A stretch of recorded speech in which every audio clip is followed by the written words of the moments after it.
Hello there! I love being a wizard. There's nothing cooler than stepping out on the kingdom field with your yellow sash, feeling the power of magic flowing through you, casting shove and wounding and dispel magic and finger of death, and watching your enemies weep as they can't stop you.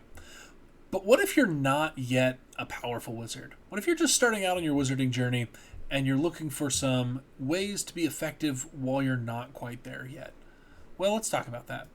I'm Squire Callahan Ridgeborn, almost a battle master, always a wizard, and today I want to talk to you about being effective at lower levels. So I've been there. I've leveled up wizard and several other classes, and I know it can be a bit of a slog trying to get through those early levels, and it feels like maybe I should just play something else and just take a credit for the day. But I would really encourage you to play those low-level wizard credits through, because you gain valuable experience by leveling up your class. And hopefully today's video will help you be effective on day one as a wizard, even if you don't have any skills. Even if you don't have any spells at all, you've only got 5 points at level 1. How can I be effective? Here's how. So, who's this video for? This video is for you! Maybe you're a new player and you're wanting to learn how to be a wizard. Welcome. I'm so glad you're on this amazing journey.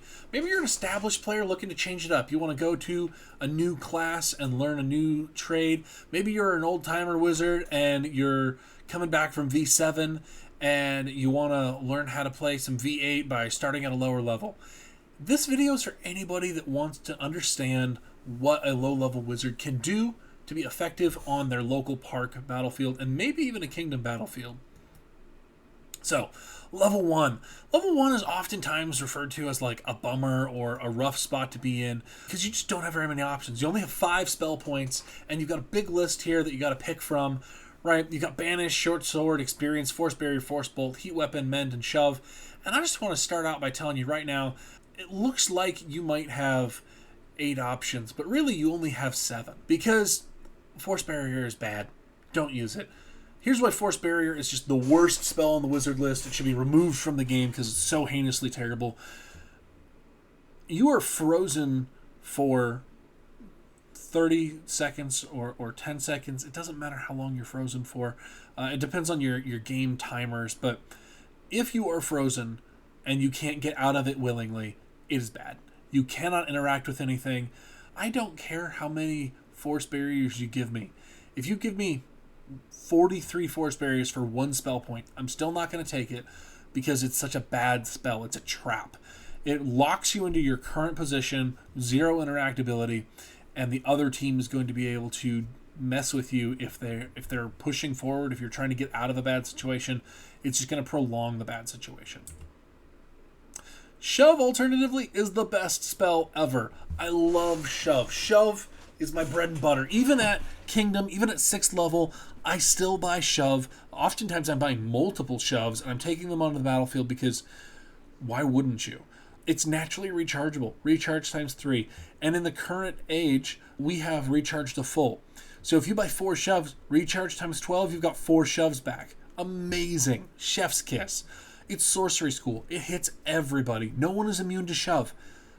What a cool thing to be able to just walk up, get over there 20 feet. So it's just incredibly useful as a utility. So, let's talk about some potential level 1 spell lists. Because at level 1, our resources are as tight as they're ever going to be. Right? You only get 5 spell points, 6 if you have looked the part. So the first one we're going to look at is a very verbal heavy spell list. So, I said take a short sword. The reason I say take a short sword here is because you're on such a tight budget. The short sword is going to give you a lot more bang for your buck than you would have at, say, higher levels where you're able to get spells that have bigger effects. But I would take short sword, I'd take 2 shoves, and I'd take a heat weapon. And if I got looked apart, I'd take a second heat weapon. Heat weapon's a great utility spell. It makes an enemy drop a weapon, and shove makes that enemy go away from that weapon. So you could, heat their weapon, shove them, and now that they've dropped their sword, maybe they don't have another one, you can chase after them with your sword, and you can get that kill in. Alternatively, you could try to spread that out a little bit more, maybe heat a polearm, shove 2 people, and then you're on your short sword. If you're an established player and you already know the charge incant, you're going to be able to recharge those shoves and get back out there. If you're not an experienced player that already knows the charge incant, you're probably dying anyway. And so you're just going to come back and you're going to have those over and over again. Great spells to have there. If you want to try spell balls out a bit more, I'd recommend taking 2 Force Bolts, a Short Sword, and a Shove. Now, I know that this is a spell ball heavy list here. Why are we taking Shove? Because it's just that good. Nothing says, don't touch me, go away, better than a Shove. Why only 2 Force Bolts? Because you get 3 Force Bolts per purchase. So you're going to get 6 spell balls. That's more than enough to keep you busy. I'd recommend getting some sort of bandolier or pouch so that you're not trying to hold them all in your hand and your short sword. The short sword is going to be there again. It's going to give you blocking. It's going to give you a backup thing. It also gives you something to threaten while you bend down to pick up those Force Bolts to try to get back up and going. A more balanced spell list might look like this, where you'd have the short sword, 2 shoves, and 1 Force Bolt. You also could go for 1 shove and 1 heat weapon and a Force Bolt. If you had looked apart and you were doing this exact list, I would recommend picking up the heat weapon as well. Just diversifying your spell list a little bit and going for that balanced look. So, at level 2 is going to be a huge power boost, right? You're going to get 5 more spell points. You have doubled your magic. This is the only time going from level 1 to level 2 where you double your magic. Every other time it's diminishing returns, just more of what you already have. But this time, it's a big boost. You go from 5 to 10 points, or maybe 11 points. It's pretty good. I'm going to show you some example spell lists again here, and you're going to fill in from level 1 what you think will support this level 2 spell list. Here are some available spells that are going to be available at level 2. You get Astral Intervention. I command you to retreat into the Aether. Now they are insubstantial for 30 seconds. Pretty clever. Break Concentration. I command thee suppressed. This is a fantastic tool for shutting down enemy casters, especially healers that are trying to heal. You can really frustrate their plans, and that can be a huge boost to your team if you can stop the healer from healing or resurrecting their important player at the right moment. Entangle Ball is a great spell ball. It stops them for 60 seconds. They're cheap. Not much more going on there. Innate. Innate is a really strong ability that is very expensive at this level because it takes up such high points for you. I would rather just buy extras of whatever you were thinking about innating, because you're not going to have enough innate to make a difference at this level. Innate is really here for when you get to level 3 and you're trying to use kill combos. Planar Grounding tells an insubstantial player that they are not insubstantial anymore, or just takes anybody and says you can't become insubstantial. Pretty good little spell there. Release speaks for itself. It's probably the 4th or 5th most important spell in the game. Takes somebody out of a state. Fantastic. Suppression Bolt. Suppression Bolt's actually a bit of a sleeper pick on this list. If you are a level 2 wizard, Suppression Bolt can actually really boost your efficiency, because you're not as effective as a level 6 wizard or level 5 wizard or any of the levels after you, right? But you can take a player that is a much higher level than you and tell them you have to be quiet for 60 seconds. And so, while Suppression Bolt is not the best ball out there, it is actually a really handy one to have at level 2 specifically. And then finally, Teleport. Teleport is not the most amazing spell here. It is a good utility spell that you'll use more often later on, especially once you get Swift. But you might end up taking a teleport or two just to help boost your team. So there are some new strategies that you can employ once you hit level 2, okay? The first thing is counter magic. With that break concentration, you now are able to cancel other people's spells, right? Pay 2 blue, counter their spell. Delightful. Alternatively, there are states now. You can put someone into a state with Astral Intervention. You can make them be insubstantial, and now that they're insubstantial, they just have to stand there for 30 seconds. How fun is that? You also finally have some new support options. That release showing up allows you to get people out of states instead of just putting them in states. So that's a new thing available to you. If you're going to be doing a support-heavy build, I'd recommend taking 2 releases and 2 mends. Always make sure you have your short sword. And actually, I'd really look at that planar grounding and maybe even experiencing that planar grounding, because being able to stop an assassin from being insubstantial, even if it's only a threat, right? Even if you only threaten them with it so that they run away, you're going to be a boon to your team. Your counter caster list. So this list is designed to take you and take a much more powerful caster, a like 6th level caster, and specifically shut them down. So even though you yourself are not amazingly effective at controlling the whole field, if you control one player, that can greatly reduce the effectiveness of the opposite team. So you're going to have 2 break concentrations, 2 suppression bolts, a release, and then that short sword is always there to help you out. So you break con them, try to suppression bolt the healer, whatever you're doing. I think that the best thing you could do really is target that healer there and tell them you don't get to resurrect anybody, because if you do, my team is going to do worse. And so that's what that's for. And then, once you've suppressed someone, they might just start coming at you. So having that short sword there is good backup. And then anything else that you want to bring up from level 1 to give you more utility or offense would be great. You get your baby combo. This is such a fun little thing you can do. Take 2 astral interventions, 2 banishes, experience both of them, and then they become recharge times 5 each. So you can force someone to go back to their base. You could make them insubstantial using astral intervention, and then banish them. They have to return to their base, and then they become uninsubstantial and they can come back. This is sort of a very expensive way of doing the spell Lost. It is a way to get a player off the field for an amount of time. And yes, these are both per life, so they are only recharge times 5, but a recharge times 10 is still a little stiff if you're not an established player. I would recommend learning your charge incant as soon as possible. Wizard is very reliant on the charge incant. So, level 3. Now we're going to get into bigger combos. Again, I want you to be filling in those gaps with what you learned in levels 1 and 2 and building out to support some of the suggested lists that you might consider. So level 3, you get a bunch of new abilities. You get Dispel Magic, which is a per refresh ability, but it is naturally recharge times 3. Dispel Magic is, I think, probably the most important spell on the wizard spell list, especially because it's naturally rechargeable.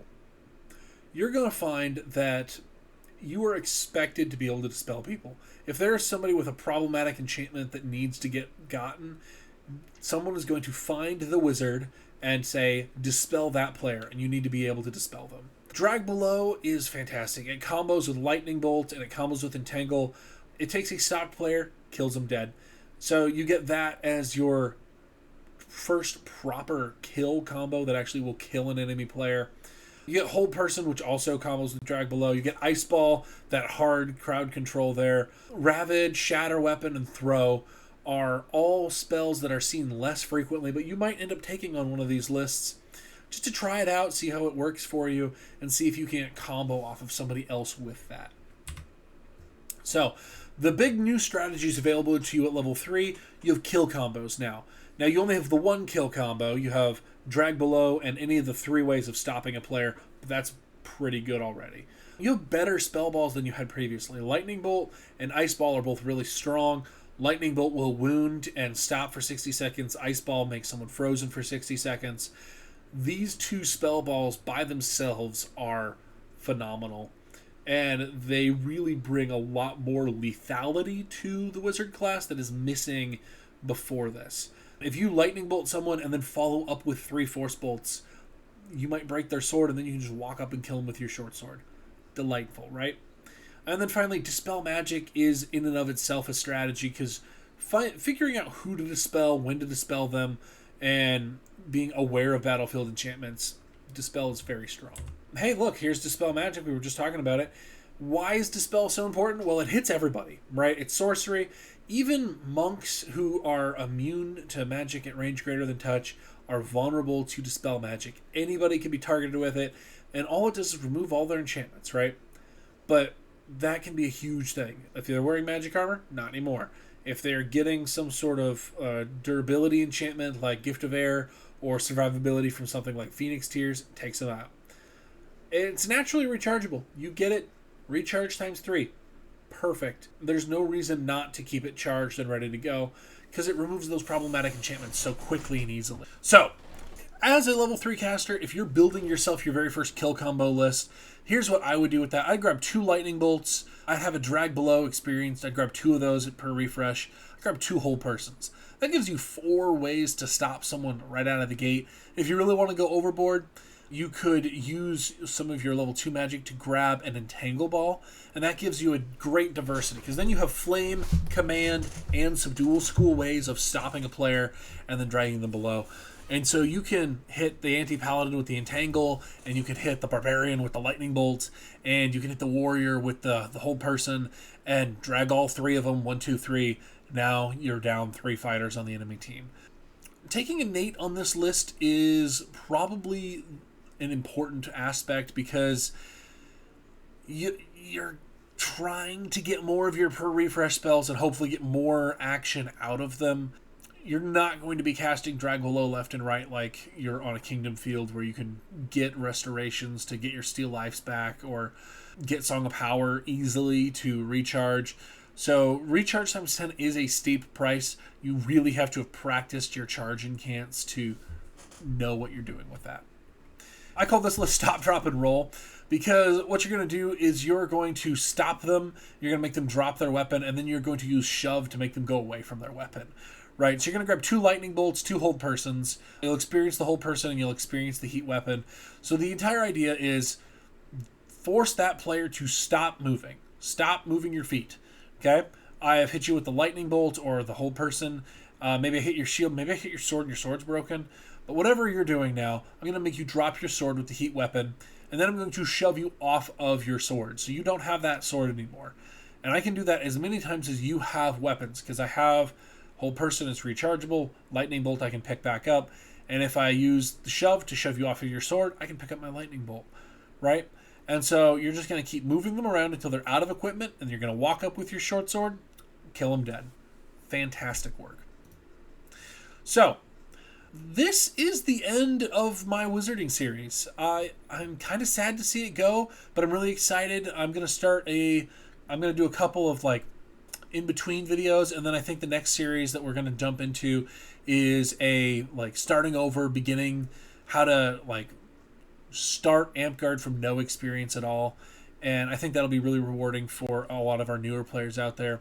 If you really enjoyed this wizarding series, could you let me know in the comments? I'd really appreciate getting some feedback on that. Maybe you think I did it all wrong, but I think that this was very holistic, and it took a really good look at Wizard from a bunch of different angles. So if you enjoyed the content, please like this video and subscribe for more battle gaming, and keep an eye out for whatever comes out next. Thank you for watching, and I'll see you in the next video.